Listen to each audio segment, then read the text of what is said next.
26 नवंबर 2025 की सुबह लगभग 11:30 बजे के आसपास का वक्त रहा था। उत्तर प्रदेश के बरेली में एक प्राथमिक विद्यालय परधोरी लगता है। यहाँ पर सर्वेश कुमार गंगवार जो कि सहायक अध्यापक के पद पर तैनात होते हैं, जो कि अपने स्कूल के अंदर बैठकर अपना काम कर रहे थे। कुर्सी पर बैठे थे, बातचीत कर रहे थे, बातचीत करने के दौरान काम कर रहे थे और इसी बीच में अचानक से उनकी आंख लग जाती है। पास में बैठे हुए शिक्षक ने कहा कि गुरुजी, अभी तो ठीक से दिन भी नहीं निकला है, तुम्हारी आंख लग रही है। कुछ मजाक के अंदाज में कुछ ऐसे ही कहा, लेकिन शिक्षक जो थे पहले तो वो कुर्सी पर आधे लटके हुए थे और आधे लटकने के साथ ही एकदम से जमीन पर गिर जाते हैं। जैसे ही गिरते हैं, बराबर में जो शिक्षक थे उन्हें लगता है कि कुछ तो गड़बड़ हुई है, कुछ तो बात है। वो जोर जोर से चीखते हैं, चिल्लाते हैं और जो आसपास स्कूल के अंदर स्टाफ था या स्कूल से बाहर के जो लोग थे, वो चीखों की आवाज वहां तक पहुंच जाती है। जल्दी से मौके पर आते हैं। मौके पर आने के बाद जो गुरुजी होते हैं सर्वेश कुमार गंगवार, उन्हें उठाया जाता है। उठाने के बाद कहते हैं कि जल्दी से इन्हें हॉस्पिटल लेके चलते हैं। अब हॉस्पिटल लेके जाते हैं। डॉक्टर उन्हें देखने की कोशिश कर रहा था। पता चलता है कि ये मर चुके हैं। बस अचानक से, अभी तो ठीक से काम ही कर रहे थे और एकदम से उनका मरना वाकई पूरे इलाके में चर्चा का विषय बन जाता है। और जब चर्चा का विषय इसलिए भी बनता है कि जो उन्हें बहुत करीब से जानते थे, पहचानते थे, उन्होंने कहा कि इनकी पत्नी सितंबर 2025 की बात है, कैंसर से पीड़ित थी और ये अंतिम स्टेज पर चल रही थी कैंसर की। उनकी मौत हो जाती है, यानी कि पत्नी प्रभा गंगवार। जैसे उनकी मौत होती है, ये जो गुरुजी होते हैं यानी कि सहायक अध्यापक होते हैं, ये अकेले पड़ जाते हैं और इनको 5 साल के जुड़वा बच्चे होते हैं। एक बच्चे का नाम आहाना होता है, एक का नाम आयांश होता है। पहले वो बिना माँ के थे और अब वो बिना पिता के हो गए हैं। चर्चा इनकी इसलिए भी हो जाती है क्योंकि वो जो फार्म भर रहे थे वो एसआईआर के फार्म थे। बीएलओ की उनकी ड्यूटी लगी हुई थी और बीएलओ की ड्यूटी लगने के कारण ही ऐसा बताया जा रहा था कि उन पर अतिरिक्त प्रेशर था, दबाव था और इस दबाव को वो झेल नहीं पाए। इस दबाव की वजह से ही उनकी मौत हो जाती है। ये पूरे प्रदेश ही नहीं बल्कि पूरे देश भर की हम बात करें तो पिछले 22 दिनों में करीब 25 ऐसे बीएलओ हैं, या तो उन्होंने खुद अपनी जान ले ली है या फिर उनकी जान खुद से चली गई है। आज की इस कहानी के माध्यम से यही जानने और समझने की कोशिश करते हैं कि आखिर ये हो क्या रहा है, हो क्यों रहा है। आदाब, नमस्कार, सत श्री अकाल। मैं उस्मान सैफी। आज की जो सच्ची घटना मैं आपको सुनाने जा रहा हूं, ये सच्ची घटना अलग अलग प्रदेशों की है, अलग अलग जगहों की है, अलग अलग शहरों की है। ये कहानी पहली है उत्तर प्रदेश के जिला फतेहपुर की तहसील बिंद की लगती है और बिंद की तहसील का गांव लगता है खजुआ। खजुआ गांव की ये बात है। 25 नवंबर 2025 की सुबह लगभग 6:30 बजे के आसपास का वक्त हो रहा था। एक घर जिसमें बहुत ज्यादा चहलकदमी सी हो रही थी और उस घर में मेहमान भी होते हैं। इसी बीच में एक आदमी है जो कि रास्ता पूछता हुआ आता है इस गांव में। कहते हैं कि लेखपाल सुधीर का घर कहां पर है। वो बार बार लोगों से इसी तरह की बात कर रहा है और बात करते करते वो लेखपाल सुधीर के घर पहुंच जाता है। और जैसे सुधीर के घर पहुंचता है, आवाज लगाई जाती है, सुधीर तुम कहां पर हो। सुधीर एकदम से निकल के आते हैं क्योंकि वो अपने कमरे में थे। उन्हें बताया जाता है कि कोई बड़े साहब हैं, आपसे मिलना चाहते हैं। बड़े साहब यानी कि कानून गो थे और कानून गो की जैसी खबर लगती है तो सुधीर जाकर नजरें झुकाकर सामने खड़े हो जाते हैं। उन्हें यह भी नहीं बताया था कि कल उनकी बारात जाने वाली है। चुपचाप खड़े थे आराम से। इसी बीच में कानून को कहते हैं कि देख लो, अगर तुम्हें काम करना तो काम करो, नहीं तो तुम अपनी नौकरी से बर्खास्त हो जाओगे। देख लो, चाहे 1000 रुपए का आदमी रखो या 2000 रुपए प्रतिदिन किसी को रखो, जो तुम्हें काम दिया गया है बीएलओ की जिम्मेदारी का, उसको आप करो। प्रपत्र जो थे उनके दरवाजे पर पटक के मारे जाते हैं। उसके बाद वो जो कानून को होता है, अधिकारी होता है, वो यहां से चला जाता है। कुछ लोग थे जो समझ पा रहे थे, कुछ लोग थे जो समझ नहीं पा रहे थे। कुछ लोग खुशियों में सरोबार थे इसलिए क्योंकि वहां पर शादी का माहौल था इस घर के अंदर और कोई कुछ भी कहने की स्थिति में नहीं था। इसी बीच में लेखपाल सुधीर कुमार जो होते हैं वो सीधे अपने कमरे में जाते हैं, दरवाजा अंदर से बंद कर लेते हैं। बंद करने के बाद अब जाकर आराम करने लगते हैं। इसी बीच में जो उनके घर के परिवार के बाकी सदस्य हैं, जब करीब काफी टाइम बीत जाता है, आधा घंटा पौन घंटा, तब पूछा जाता है कि सुधीर अभी उठा नहीं है। अभी तो वो उसके अधिकारी आए थे, उन्होंने क्या क्या क्या चले गए और वो अभी जाके फिर से सो गया क्या। तभी आवाज लगाई जाती है, दरवाजा खटखटाया जाता है, लेकिन दरवाजे पर कोई रेस्पॉन्स नहीं आता। रास्ते की तरफ से खिड़की है, खिड़की से अगर झांक के देखा जाए तो दिख जाता है। तो रिश्तेदारों ने कहा कि खिड़की से झांक कर देखो और आवाज लगाओ, वहां से आवाज पहुंच जाएगी, वहां से सब कुछ साफ साफ दिखाई देता है। और जैसे ही रास्ते की तरफ जाते हैं, खिड़की की तरफ देखते हैं और झांक कर जब देखा जाता है तो जो दृश्य उन्होंने अपनी आंखों से देखा था उसे देखकर चीख ही निकल जाती है। चीख निकलने वाली बात थी। दरअसल लेखपाल साहब, जो अभी तक लोग समझ रहे थे कि वो आराम कर रहे हैं, वो तो अपने पंखे से लटके हुए थे। बस उनका लटकना था। घर में चीख पुकार मच जाती है। इस तरह की चीख पुकार मचती है कि अब चाहे घर का मेहमान हो या फिर कोई और हो, सब के सब बस रोना शुरू कर देते हैं। दरवाजा तोड़ा जाता है। दरवाजा तोड़ने के बाद उनको उतारा जाता है। ये कोशिश थी कि हो सकता है कि जिंदा हो, लेकिन वो जिंदा नहीं थे, उनकी जान जा चुकी थी, वो मर चुके थे। दरअसल ये सुधीर कुमार कोरी पूरा नाम होता है, पिता का नाम रामलाल कोरी होता है। गांव में रहकर ये परचूनी की दुकान किया करते थे। पढ़ने लिखने में होशियार होते हैं और किसी ने बताया कि लेखपाल की भर्ती निकली हुई है, अगर तुम भी आवेदन करोगे हो सकता है कि तुम्हारा नंबर आ जाए। सुधीर कुमार ने कोशिश की और कोशिश करने के बाद एग्जाम पास किया और एग्जाम पास करने के बाद साल 2024 में लेखपाल के लिए उनका सिलेक्शन हो जाता है। गरीब परिवार था और गरीब परिवार होने की वजह से जैसे ही नौकरी लगती है तो ऐसा लग रहा था कि जिंदगी बदलने वाली है, सब कुछ ठीक होने वाला है। और जब सब कुछ ठीक होने वाला था, सबसे पहली खुशी थी नौकरी लगने के करीब 6 महीने बाद ये खजुआ ही एक जो ब्लॉक है, इसी इलाके की रहने वाली एक लड़की, जिसका नाम काजल होता है, काजल के घर से रिश्ता आता है कि क्या तुम हमारी बेटी से अपनी बेटी की शादी करना चाहोगे। जैसे ही लेखपाल के घर वालों को ये बात पता चलती है तो खुश हो जाते हैं, काजल से रिश्ता लग जाता है, शादी की बात तय हो जाती है। और ये बारात जानी थी 26 नवंबर 2025 को। इसकी तैयारी में जुटे हुए थे, लेकिन ये जो लेखपाल साहब होते हैं, लेखपाल साहब ने अपने अधिकारियों को इसके बारे में कुछ ज़्यादा जानकारी नहीं दी थी, ऐसा मीडिया रिपोर्ट से पता चलता है। यही कारण था कि 22 तारीख को एक ज़रूरी मीटिंग होनी थी, यही एसआईआर के संबंध में, और ये मीटिंग में पहुंच नहीं पाते हैं। वहीं बताया यह जाता है कि एसडीएम साहब ने सबके सामने गरियाया था, तमाम तरह की बात कही थी, कहा निलंबित कर दो, बर्खास्त कर दो, इस तरह की बातें थी। छोटी छोटी बात पे दिन भर में अगर 10 फोन आते हैं तो 10 फोन में 5-6 बार तो ये कह ही दिया जाता है एसआईआर करने वालों या फिर उनकी जांच पड़ताल करने वालों, ऊपर वाले जो अधिकारी होते हैं, कि एफआईआर लिखो, इनको बर्खास्त कर दो, इनके सस्पेंड कर दो। तो ये गरीबी में रहकर पढ़ाई की, पढ़ाई करने के बाद नौकरी लगी, नौकरी लगने के बाद जिंदगी के बहुत ही खूबसूरत दिन आने वाले थे, ऐसा उससे उम्मीद थी। लेकिन 4 नवंबर 2025 से जैसे ही एसआईआर का काम शुरू होता है, उसके बाद सुधीर कुमार की जिंदगी का अंत हो जाता है। अंत इसलिए हो जाता है क्योंकि वो उस प्रेशर को झेल नहीं पाए। परिवार के लोगों ने सबको रखकर हंगामा किया, प्रदर्शन किया। उन्होंने कहा कि एसडीएम साहब की वजह से हमारे बेटे की मौत हुई है।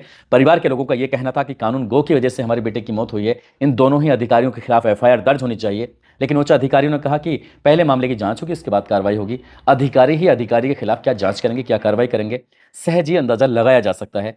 पता नहीं इस गरीब आदमी को कभी न्याय मिल पाएगा, नहीं मिल पाएगा। लेकिन सोशल मीडिया पर सुधीर कुमार की कहानी बहुत ज्यादा चर्चाओं में चल रही है। ऐसी एक और कहानी है जो सोशल मीडिया पर, एक वीडियो था, बड़ा छोटा सा वीडियो, वो बहुत लगातार वायरल हो रहा है। एक महिला पूछ रही है एक व्यक्ति से जो कि मूर्छित हालत में है, वो बोल रहा है लेकिन उसकी स्थिति कुछ ऐसे ही है। उससे पूछा जाता है क्या खाया, वो कहता है कि सल्फास खाया। उससे एक महिला पूछ रही है कि क्यों खाया, वो कहता है कि दबाव के कारण खाया।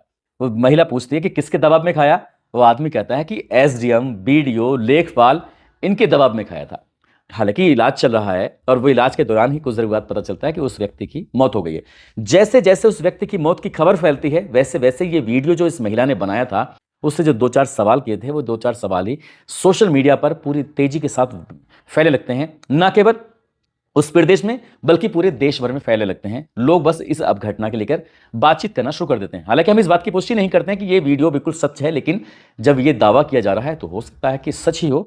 ये वीडियो है विपिन कुमार यादव का। विपिन कुमार यादव जो कि सहायक अध्यापक होते हैं प्राथमिक विद्यालय जैतपुर गोंडा में, और ये इनकी ड्यूटी लगी हुई थी बीएलओ के तौर पर बूथ संख्या 326, जो कि मनकापुर प्राथमिक विद्यालय होता है। ये तारीख थी 25 नवंबर 2025 की सुबह। वो एक अपने साथी शिक्षक से मिलते हैं और साथी शिक्षक के पास जाते हैं, उसके कंधे पर हाथ मारते हुए कहते हैं, जिनका नाम विपिन कुमार यादव होता है, कहता है कि दोस्त आज तो हमने जहर खा लिया है। बस इतना था। वो शिक्षक समझ ही नहीं पाया था कि आखिरकार ये किस तरह की बातें कर रहे हैं।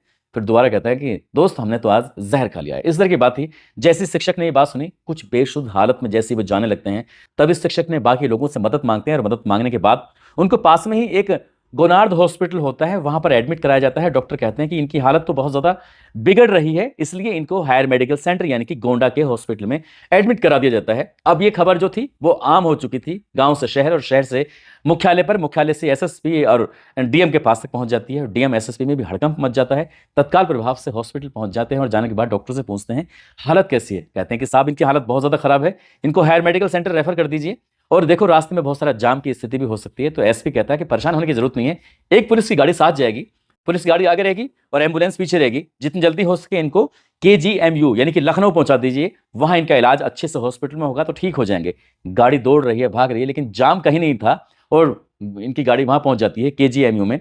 लेकिन ये डॉक्टर जो होते हैं वो बचा नहीं पाए। कहते हैं कि इन्होंने जिस का इस्तेमाल किया था, उस इस्तेमाल करने के बाद 99.99% लोग मर ही जाते हैं, बच नहीं पाते। गुरुजी यानी कि विपिन कुमार यादव की मौत की खबर जैसे ही परिवार वालों को पता चलती है, परिवार वालों का रो रो कर बुरा हाल हो जाता है। और बुरा हाल इसलिए भी हो जाता है, उनके 2 बच्चे हुए, उनकी बीवी है, और वो हाल बुरा इसलिए था जब ये बताया जाता है, ये वीडियो वायरल होता है, तो मीडिया वालों ने सवाल करना भी शुरू कर दिया। मीडिया वालों ने पूछा तो डीएम साहब का एक बयान ये आता है कि उनका ये कहना है कि इन पर हमारा कोई दबाव नहीं था, बल्कि परिवार की तरफ से इनका आपस में विवाद चल रहा था। पारिवारिक विवाद के चलते इन्होंने इनकी अपनी जान गई है, बस इतना था। पत्नी को गुस्सा आ जाता। पत्नी कहती है कि सिर्फ और सिर्फ दबाव था और कुछ नहीं था। डीएम साहब झूठ बोल रही हैं, इस मामले की जांच होनी चाहिए, पड़ताल होनी चाहिए। और इन्हें बात बात पर एफआईआर करने की धमकी दी जाती थी कि काम करो नहीं तो एफआईआर कर दी जाएगी। सच मायने में तो ये है, जितने भी टीचर लोग होते हैं जो प्राइमरी एजुकेशन से जुड़े होते हैं, वो कहीं ना कहीं अपने आप में बड़ा, जब कोई अधिकारी चाहे एबीएस से हो या फिर कोई प्रशासनिक अधिकारी हो, उन्हें फोन करता है तो उनमें एकदम अजीब सी घबराहट सी पैदा हो जाती है, वो डरने लगते हैं। कोई भी पत्रकार अगर उनके विद्यालय पहुंच जाता है तो उन्हें अजीब सी घबराहट सी पैदा हो जाती है, यानी कि वो ज्यादा प्रेशर को ले नहीं पाते। और इनकी भी ड्यूटी बीएलओ के रूप में लगी हुई थी विपिन कुमार यादव के, तो वो भी कहीं ना कहीं इस प्रेशर को ले नहीं पा रहे थे। लेकिन परिवार के लोगों का ये भी आरोप था कि इन गुरुजी पर यह दबाव बनाया जा रहा था कि ओबीसी के जो वोट हैं इनको काटो, इनको खत्म करो। अब ये बात कितनी सच है कितनी नहीं है, क्या इस बात की जांच होगी नहीं होगी, जांच में क्या ये कभी बात सच सामने आएगी नहीं आएगी, बहुत सारे सवाल हैं। लेकिन यहां भी वही बात है जो पहले वाले मामले में है, लेखपाल वाले मामले में, कि अधिकारियों के खिलाफ ही आरोप है और अधिकारी ही जांच करेंगे, तो किस अधिकारी को वो न्याय दिलवा पाएंगे नहीं दिलवा पाएंगे, कुछ कह नहीं सकते। ऐसे ही पश्चिम बंगाल के जलपाईगुड़ी एक जिला लगता है, और जलपाईगुड़ी में एक माल बाजार है। माल बाजार की रहने वाली 48 साल की एक महिला होती है, नाम उनका शांति मणि एक्का होता है।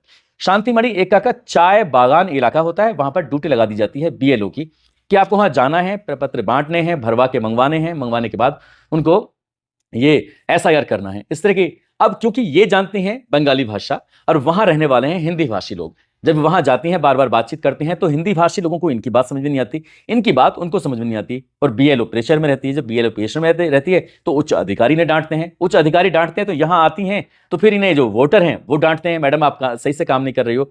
अभी 4 नवंबर 2025 को बीएलओ की जिम्मेदारी दी गई थी एसआईआर के काम करने की, और ये अपने इस प्रेशर को 19 नवंबर 2025 को ले ही नहीं पाई।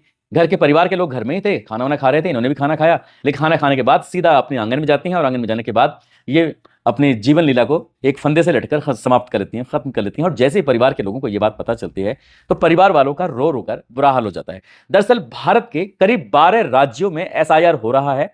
इसमें लगभग 51 करोड़ मतदाता हैं, और इन मतदाताओं के दरवाजों की कुंडी खटखटाने के लिए 5,32,000 से ज्यादा बीएलओ लगे हुए हैं। वो जाते हैं और जाने के बाद दस्तक देते हैं बीएलओ और कहते हैं कि एसआईआर का फॉर्म है, इसे आप हमें भर के दे दीजिए, अपनी जानकारी दे दीजिए। कुछ लोग तो ऐसे हैं जो बहुत ज्यादा एक्टिव हैं और जानकारी दे रहे हैं, लेकिन 4 नवंबर से ये प्रक्रिया शुरू हुई है, 22 दिन बीते हैं। 22 दिन में करीब करीब 25 बीएलओ ऐसे हैं, या तो प्रेशर ले ही नहीं पाए, या फिर उनकी हार्ट अटैक से या फिर किसी कारण से मौत हो गई है। ऐसे करीब 25 बीएलओ हैं जिनकी 22 दिन में मौत हुई है। अब इस मौत के पीछे का कारण यह है कि 4 नवंबर से शुरू होकर 4 दिसंबर यानी कि 1 महीने का समय है। बीएलओ के पास काम ज्यादा है, जिसके पास जाते हैं वो मदद नहीं कर रहा है। कोई आधार कार्ड देने में आनाकानी करता है, तो कोई 2003 की लिस्ट देने में आनाकानी करता है, तो कोई कहता है कि मेरे पास कोई रिकॉर्ड नहीं है। तमाम तरह के लोग हैं, तमाम तरह की बातें कर रहे हैं। बीएलओ समझ नहीं पा रहे हैं कि आखिरकार करें तो क्या करें। ऐसी स्थिति में उनकी जब कोई मदद नहीं कर रहा है, खासकर जो राजनीतिक पार्टियां हैं, वोट लेने के लिए तो जाते हैं नेता लोग, कम से कम अपने ही लोगों को वहां जाकर भेज दें ताकि इन बीएलओ की मदद हो सके। तमाम पार्टियां होती हैं, क्षेत्रीय पार्टी होती हैं, राष्ट्रीय पार्टियां होती हैं, तमाम नेता होते हैं, तमाम लोग होते हैं, और जाकर की मदद करें एक एक वोटर की, तो बीएलओ पर इतना लोड नहीं पड़ेगा। लेकिन बीएलओ पर लगातार लोड पड़ रहा है। इन्हें स्टॉल लगाने चाहिए, मोहल्ले के मोहल्ले, गांव के गांव स्टॉल लगाकर लोगों को जागरूक करना चाहिए, उनके एसआईआर फॉर्म भरने में मदद करनी चाहिए। लेकिन लोग डरे हुए हैं, मदद नहीं कर रहे हैं। कुछ लोग इतने डरे हुए हैं कि अपनी सारी जानकारी निकाल के तुरंत दे रहे हैं। कुछ लोग इतने बेफिक्र हैं कि उन्हें कोई मतलब ही नहीं होने लग रहा है कि यहां से क्या दिक्कत आएगी, एसआईआर में हमें तो कोई दिक्कत नहीं आएगी, इस तरह की। लेकिन ये सबके लिए बराबर है, सभी को इसमें अपनी नैतिक जिम्मेदारी समझते हुए अपने फॉर्म भर के ईमानदारी के साथ बीएलओ को देना चाहिए, और देने के बाद उसमें अपनी जानकारी अपलोड करा देनी चाहिए। क्योंकि जब एसआईआर हो रही है, अभी चुनाव आयोग ने इतनी जल्दबाजी में कदम उठाया है, ये तो खैर समझ से परे हो रही है कि आखिरकार जल्दबाजी में कदम क्यों उठाया, कैसे उठाया, ये तो खैर वो बड़े लोग हैं, वही इस बारे में बात कर सकते हैं। लेकिन जितने भी बीएलओ हैं, अगर किसी से बातचीत करने की कोशिश करो तो वो ये जरूर कहते हैं कि साहब व्हाट्सएप पर कॉल आती है, चाहे वीडियो कॉल हो या फिर नॉर्मल कॉल हो, आती व्हाट्सएप पर है, वो जल्दी से रिकॉर्ड नहीं होती है, और वहीं पर धमकी दी जाती है। ऐसे में अगर जांच होगी भी तो किस बात की जांच होगी, कोई रिकॉर्ड तो मिलेगा नहीं कि उसने बातचीत में कितनी बार धमकाया था, कैसे धमकाया था। क्या हर वक्त कोई आदमी उसकी रिकॉर्डिंग करने के लिए बैठा रहेगा, ये भी तो जरूरी नहीं है। इसलिए बीएलओ जितने भी मारे जा रहे हैं उनको शायद इंसाफ की उम्मीद मुझे तो खैर कम लग रही है। हो सकता है कि ऊपर वाला जरूर इंसाफ करे। दोस्तों, इस पूरे घटनाक्रम को सुनाने का उद्देश्य किसी को परेशान करना नहीं है, किसी का दिल दुखाना नहीं है, बल्कि आपको जागरूक करना है, सचेत करना है। जहां जहां तक ये वीडियो पहुंच रही है, जहां जहां भी एसआईआर हो रहा है, आपका हो गया है तो आप अपने पड़ोसी की मदद कर दीजिए, उसके कागज ढूंढवाने में, उसकी फार्म भरवाने में, ताकि बीएलओ पर जो अतिरिक्त दबाव है, प्रेशर है, वो कम हो जाए। उस पर प्रेशर कम होगा तो जाहिर सी बात है वो आराम से काम करेगा, बिना किसी दबाव में काम करेगा। और ऐसे ही दबाव उस पर रहा तो जाहिर सी बात है ये 22 दिन में संख्या 25 हुई है तो 1 महीने में संख्या बढ़ भी सकती है।